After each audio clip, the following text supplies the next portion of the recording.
मेरा नाम सोनू कंवर, कक्षा 7 है। कलयुग समाज के अशुभ लक्षण।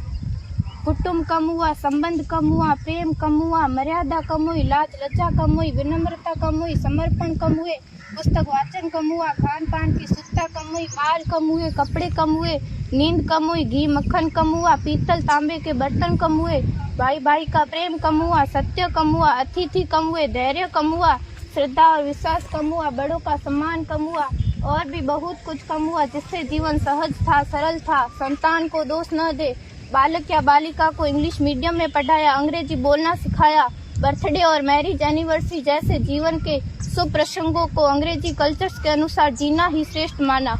माता पिता को मम्मी डैड कहना सिखाया। जब अंग्रेजी कल्चर से परिपूर्ण बालक या बालिका बड़ा होकर आपको समय नहीं देता, आपकी भावनाओं को नहीं समझता, आपको तुच्छ मानकर आपसे जुबान लड़ाता, जब आपको बच्चे में कोई संस्कार नजर नहीं आता, तब घर के वातावरण को गमगीन किए बिना, संतान को दोष दिए बिना एकांत में जाकर रो लीजिएगा, क्योंकि पुत्र या पुत्री की पहली वर्षगांठ से ही भारतीय संस्कारों के बजाय, मंदिर जाने के बजाय केक कैसे काटा जाता है, यह सिखाने वाले आप और अम्मी है। जब बच्चा पहली बार घर से बाहर निकलता है तो प्रणाम और आशीर्वाद के बदले बाय बाय कहना सिखाने वाले आप और अम्मी है।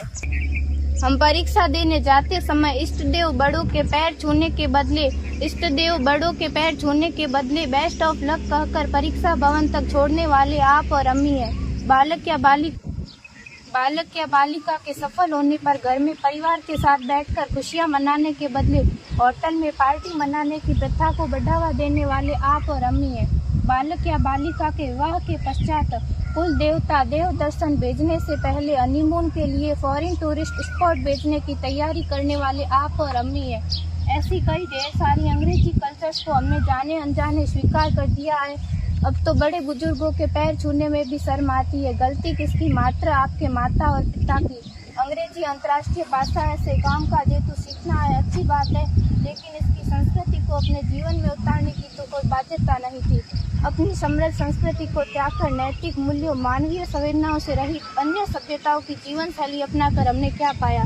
अवैध संबंध, टूटते रिश्ते, व्यसन युक्त धन, थके हारे मन, छल भरे रिश्ते, अनुशासनहीन संतानें, असुरक्षित समाज। एक बार विचार जरूर कीजिएगा कि संस्कारवान पीढ़ी क्यों आवश्यक है।